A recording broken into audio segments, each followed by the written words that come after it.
Hello दोस्तों, कैसे हो आप सब। मैं मिंदा इलेक्ट्रॉनिक यूट्यूब चैनल की ओर से। तो आज की जो वीडियो है एक एनएक्स ऑडियो कंपनी की प्रोटोन सीरीज का MT1601 एम्पलीफायर के ऊपर है। तो ये वाला एम्पलीफायर हमारे पास रिपेयरिंग होने के लिए आया। तो कस्टमर ने बोला भी जैसे ही हमने इसको सप्लाई दी तो इसके अंदर से धुआं निकला।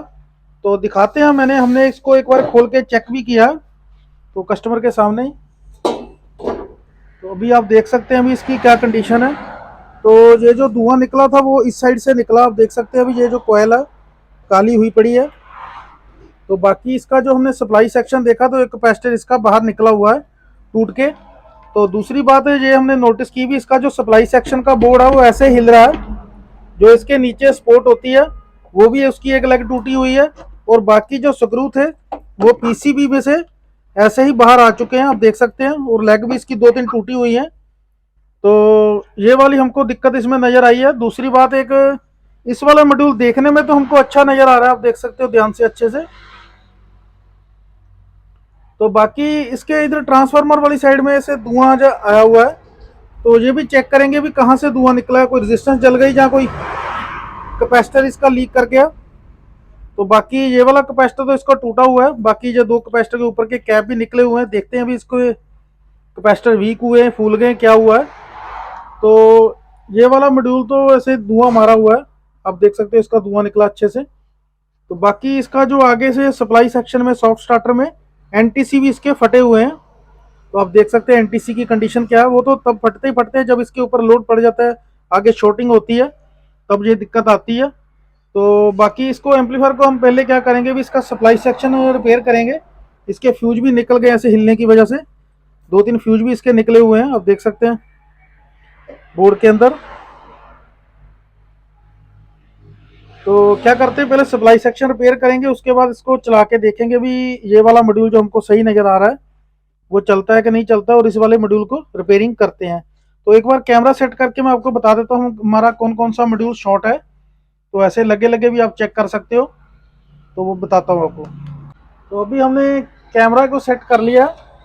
तो मल्टीमीटर को रख लेते हैं साथ में और इसको कर लेते हैं डायोड मोड के ऊपर। तो मैंने मल्टीमीटर ऑन कर दिया।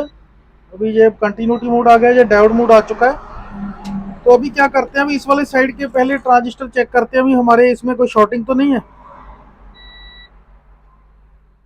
यहाँ पे जो एनपीएन ट्रांजिस्टर लगे हुए हैं NJ सीरीज के, तो इस साइड में तो हमको कोई भी शॉर्टिंग नज़र नहीं आ रही।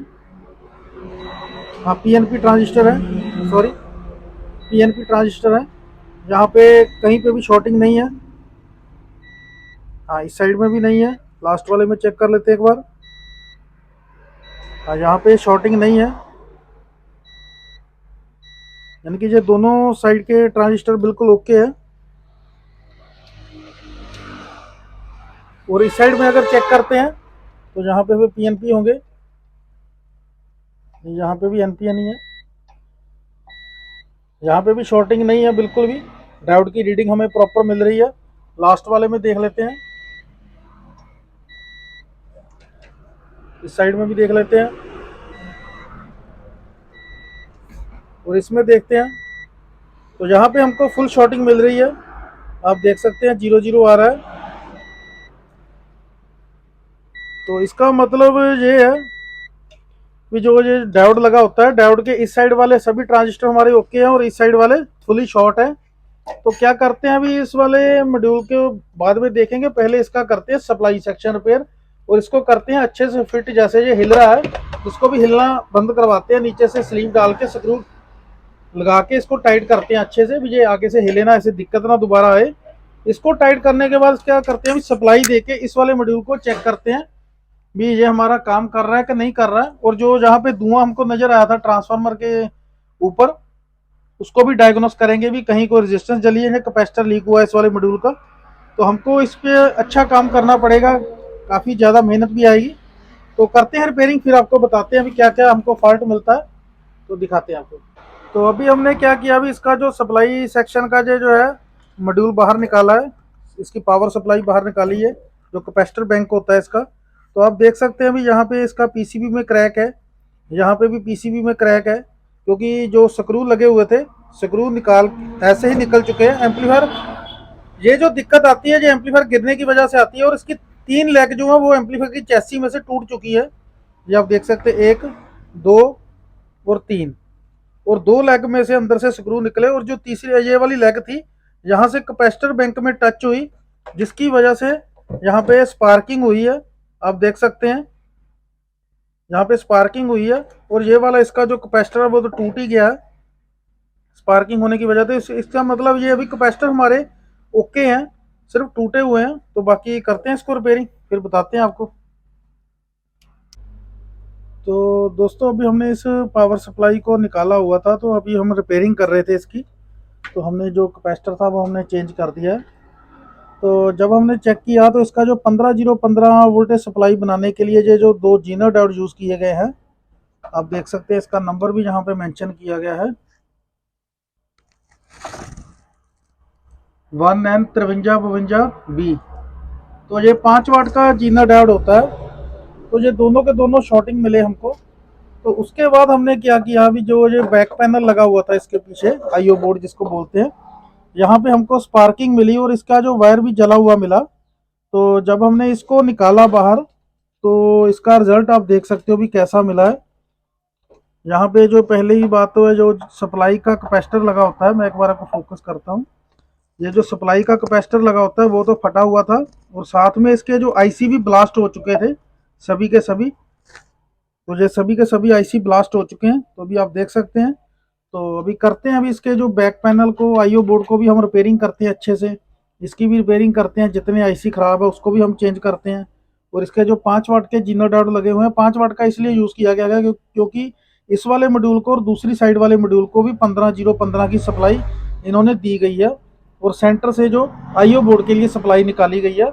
यानी कि 3 जगह पे सप्लाई देने की वजह से यहाँ पे 5 वाट का जीनर यूज़ किया गया है, नहीं तो कम से कम 1 वाट का जीनर ही यूज़ किया जाता है। तो ये आप देख सकते हैं इस एम्पलीफायर की कंडीशन। तो अभी क्या आप देख ही सकते हो, अभी कर रहे हैं रिपेयर। जब इसकी और भी कोई फॉल्ट मिलता है तो अभी हम बताते हैं आपको। तो धीरे धीरे पूरी रिपेयरिंग की वीडियो तो नहीं डाल सकते, पर आप वीडियो जरूर देखना पूरी। तो दोस्तों अभी हमने इसको क्या किया, अभी इसके दोनों एम्पलीफायर के जो मॉड्यूल है वो हमने बाहर निकाल लिए, ये आप देख सकते हैं। और ये इसका आईओ बोर्ड है। तो आईओ बोर्ड में जो आईसी फटे हुए हैं उसको हम रिप्लेस करेंगे। ये आप देख सकते हैं, ये तीनों के तीनों आईसी हम रिप्लेस करेंगे, और साथ में रेजिस्टेंस और जीनर, जब कोई डायोड वगैरह लगा, जब पीएफ लगा, उनको भी चेक कर लेंगे कहीं शॉर्टिंग तो नहीं है। इस आईओ बोर्ड को भी करते हैं रिपेयर। और जो इसका दोनों मॉड्यूल में क्या हुआ, अभी ये वाली जो कोयल के पास में जो रेजिस्टेंस लगी है वो जली हुई है, और एक LM393 आईसी के आसपास में जो रेजिस्टेंस है वो भी जली हुई है। तो अभी आप देख सकते हैं इसमें ये वाली भी जली हुई है और ये वाली भी जली हुई है। तो बाकी इनमें ये ए साइड का मॉड्यूल है, जहाँ पे हमको ये शॉर्टिंग इतना एरिया बता रहा था दोनों साइड का, इसमें दोनों साइड का है। तो उसमें भी हम देखते हैं अभी क्या क्या शॉर्टिंग हमको मिलता है, कोई एक आधा ट्रांजिस्टर शॉर्ट होगा। और दूसरी साइड में भी हम चेक करते हैं कि इसमें क्या दिक्कत है। इसमें तो शॉर्टिंग नहीं फिलहाल हमको मिली है, पर इसमें भी वही जो वाली रेजिस्टेंस है वो जली हुई है। जो 15 सप्लाई के आसपास की जो सभी कंपोनेंट है वो जल चुके हैं, क्योंकि 15 की जो सप्लाई है शॉर्टिंग होने की वजह से डायरेक्ट हाई वोल्टेज यहाँ पे आ चुकी थी, उसकी वजह से ही आईओ बोर्ड में भी दिक्कत आई है। और जो 15 की दोनों मॉड्यूल में भी दिक्कत आई है, क्योंकि इन दोनों मॉड्यूल में भी ये 15 सप्लाई का ही जैक लगा हुआ है, ये आप देख सकते हैं।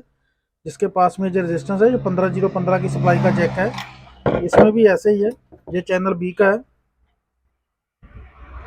यहाँ पे है, ये आप देख सकते हैं। तो इसके पास में भी ये रेजिस्टेंस है, सभी जल चुकी हैं। तो करते हैं इसको रिपेयरिंग, फिर बताते हैं आपको कौन से बड़े मॉड्यूल में क्या हमको खराब मिलता है। तो दोस्तों फाइनली हमने MT1601 को रिपेयरिंग कर लिया सक्सेसफुली। तो मैं आपको बता देता हूँ भी हमने इसमें फॉल्ट हमको क्या क्या मिला। जो हमारा ये जो आईओ बोर्ड था, इसके अंदर जो 5 आईसी लगे हुए थे, 4 5532 के, और एक 2 आईसी थे TL074 नंबर के, वो सभी के सभी खराब थे। और जहाँ पे ये 15 सप्लाई का कनेक्टर लगता है, वहां से ट्रैक भी जला हुआ था, जहाँ पे मैं हाथ लगा के दिखा रहा हूँ आपको। तो हमने ट्रैक भी बनाया, और साथ में इसके जो 2 इलेक्ट्रोलाइट कैपेसिटर थे जो ब्लास्ट हो चुका था, वो भी हमने नए डाल दिए। तो ये आप देख सकते हैं, अभी हमने इसमें आईओ बोर्ड में से ये TL074 नंबर के 2 आईसी और 4 आईसी 5532 नंबर के कैसी कंडीशन है आप देख सकते हैं। एक का तो पीस मिला ही नहीं है, दूसरे का फटा हुआ है, तो दो थोड़े से ठीक थे, तो ये वाले भी हमने चेंज किए। उसके बाद जो सप्लाई सेक्शन में क्या था, अभी एक कैपेसिटर इसका टूटा हुआ था 10,000 माइक्रोफेरेड, 15,000 सॉरी 15,000 माइक्रोफेरेड 100 वोल्ट का, तो वो भी हमने किसी और कंपनी का हमारे पास था, वो हमने वो वाला लगाया है। तो साथ में सभी कैपेसिटर, एक कैपेसिटर की नीचे से लेग भी थोड़ी सी लूज थी, उसको भी हमने शोल्डरिंग किया और सभी के ऊपर अच्छे से ग्लू डाल दी है। तो अभी आप देख सकते हैं इसकी कंडीशन। उसके बाद में जो हमको 55 सॉरी 55 नहीं, आपको दिखा सकता हूँ, जो दो जीनो डायोड लगे हुए हैं जो 15,015 वोल्टेज की सप्लाई बनाते हैं, तो उसका नंबर है 5352 बी। अभी आप देख सकते हैं, मैं आपको फोकस करके दिखा देता हूँ। 5352 बी, ये 5 वाट का जीनर होता है। तो अभी आप देख सकते हैं ये 5 वाट का जीनर है, तो हमने ये दोनों शॉर्ट थे, जिसकी वजह से जो 15,015 की सप्लाई इसमें गई और सभी आईसी शॉर्ट हो चुके थे। 15,015 की जगह वो हाई वोल्टेज सीधी चले गई, और मॉड्यूल में दोनों तरफ भी 15,015 का एक कनेक्टर लगता है। ये आप देख सकते हैं, ये भी 15,015 के दोनों साइड में कनेक्टर है। ये जो जहाँ जहाँ गए वहीं वहीं इनकी सप्लाई की वजह से हमारे मॉड्यूल में दिक्कत आ गई। तो अभी आप देख सकते हैं ये वाले दोनों जीनर भी हमने चेंज किए, और जो चैनल ए का जो मॉड्यूल था उसमें ये वाले आईसी ट्रांजिस्टर थे आउटपुट के, NJ सीरीज के, ये भी हमको शॉर्टिंग मिले हैं, वो भी हमने चेंज किए, आप देख सकते हैं। इसमें एक 5200 की साइड का था, और दूसरे एक दो 1943 की साइड में जो लगे होते हैं NJ सीरीज के, वो वाले शॉर्टिंग मिले हमको, तो वो भी हमने रिप्लेस कर दिया, सेम NJ सीरीज का ही लगाया है। और साथ में जो आगे सॉफ्ट स्टार्टर में क्या था, अभी NTC हमारे जल चुके थे, फट चुके थे, तो वो भी हमने रिप्लेस कर दिए। और साथ में इसकी जो 2 वाट की जो रेजिस्टेंस लगी होती है इसमें कोयल के आसपास में, तो ये भी जली हुई थी, वो भी हमने चेंज की, आप देख सकते हैं। और इस वाले मॉड्यूल में एक डायोड और लगा था FR306 नंबर का, ये वाला, वो भी हमने रिप्लेस किया FR306 की साथ में। और एक छोटे वाले ट्रांजिस्टर थे 5551 नंबर का, ये भी हमको शॉर्ट मिला, वो भी हमने चेंज किया। और साथ में इसकी क्वार्टर वाट की जो 393 नंबर आईसी के आसपास की जो क्वार्टर वाट की रेजिस्टेंस थी, वो हमने सभी की सभी चेंज कर दी। और भी साथ में कुछ रेजिस्टेंस थी जिनकी वैल्यू शिफ्ट हो चुकी थी, वो भी हमने चेंज की है। तो इस वाले मॉड्यूल में हमको कोई और शॉर्टिंग तो नहीं मिली, सिर्फ रेजिस्टेंस की वैल्यू शिफ्ट हुई थी। और दो रेजिस्टेंस जो हमारी 2 वाट की थी वो जली हुई थी, जो 15,015 सप्लाई के आसपास में लगती है, तो वो वाली हमने सभी की सभी रिप्लेस कर दी है। तो बाकी आप देख सकते हैं इस एम्पलीफायर को हमारे को रिपेयरिंग करने में टाइम भी बहुत ज़्यादा लगा। तो इसमें दिमाग ख़राब करने वाले फॉल्ट थे, क्योंकि ये वाला जो सप्लाई सेक्शन का बोर्ड था हमारा उखड़ने की वजह से, नीचे से जैसे ग्राउंड के साथ कनेक्ट हुआ, टच हुआ, उसकी वजह से हमारा ये जीनर दोनों 15,015 के शॉर्ट हो गए, और सभी जगह हाई रेल की वोल्टेज जाने की वजह से ये हमारे एम्पलीफायर के दोनों मॉड्यूल, आईओ बोर्ड और सॉफ्ट स्टार्टर, सब कुछ इसका ख़राब हो चुका था, सप्लाई सेक्शन भी इसका ख़राब था। तो अभी आप देख सकते हैं भी हमने इसको अच्छे से रिपेयरिंग कर लिया। तो ये आप देख सकते हैं हमने ये नया भी लगा दिया, दूसरी साइड में दो लगे हैं। तो बाकी क्या अभी हम करवाते हैं आपको एक बार टेस्टिंग इसकी। तो आप देख सकते हैं इसको हमने चैनल 1 में XLR के थ्रू सिग्नल दे दिया है, तो ये पैरेलल कनेक्ट कर दिया है, और साथ में चैनल 1 में स्पीक ऑन कनेक्ट कर दिया है। तो मैंने इसको अपने 200 वाट की सीरीज के अंदर कनेक्ट किया हुआ है इस एम्पलीफायर को। तो करते हैं इसको आगे से ऑन। तो ये आप देख सकते हैं सीरीज का बल्ब पहले फुल ग्लो हुआ, धीरे धीरे कम हो गया, अभी और कम हो जाएगा। तो ये आगे से अभी प्रोटेक्शन में है। जैसे ही एम्पलीफायर हमारा प्रॉपर ऑन होता है फिर आपको दिखाते हैं। ये हमारा एम्पलीफायर दोनों लाइट ग्रीन हो चुकी है, और सीरीज का बल्ब भी हमारा बिल्कुल कम हो चुका है। तो एम्पलीफायर हमारा सक्सेसफुली ऑन हो चुका है। तो अभी करते हैं चैनल 1 में वॉल्यूम छोड़ते हैं।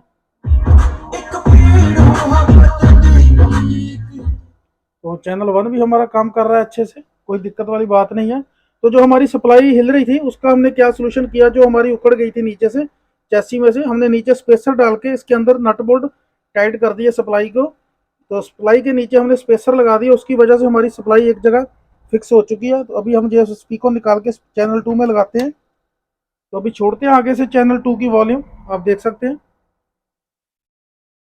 हमारा स्पीकर शायद अच्छे से कनेक्ट नहीं हुआ, दोबारा करते हैं।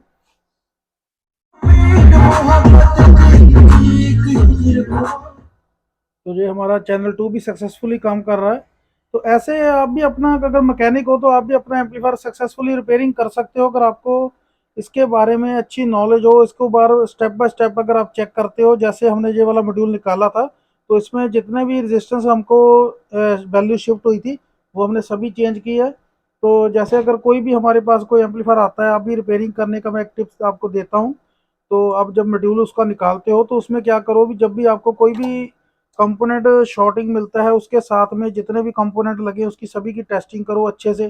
तो सभी की टेस्टिंग करने के बाद हमको क्या होता है भी, हमको मालूम चल जाता है भी हमारी यहाँ पे कहाँ कहाँ किसी कंपोनेंट की वैल्यू शिफ्ट हुई है, या कोई कंपोनेंट लीक है, या कुछ भी है।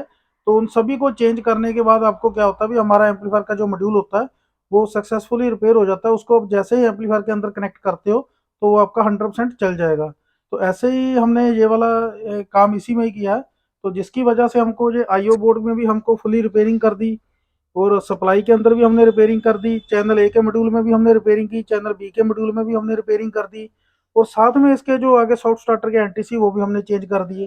तो ऐसे जब भी आप रिपेयरिंग करते हो तो अब एक बात का ध्यान जरूर रखें भी, हमारे जो भी कंपोनेंट हम डाल रहे हैं वो 100% ओरिजिनल होना चाहिए। ओरिजिनल डालोगे तो आपको मेहनत तो बार बार खराब होने का झंझट भी खत्म हो जाएगा, और मेहनत भी दोबारा नहीं करनी पड़ेगी। तो बाकी ये आप अगर नए हो तो हमारे चैनल को सब्सक्राइब कर दो। तो बाकी आप अच्छी अच्छी वीडियो देखते रहो, रोज ही हमारे चैनल के ऊपर आती हैं। तो बाकी आपको जो हमारी वीडियो कैसी लगी, आप हमारी वीडियो को लाइक करें, शेयर करें, और हमारे चैनल को ज़्यादा से ज़्यादा सब्सक्राइब करें। Thank you.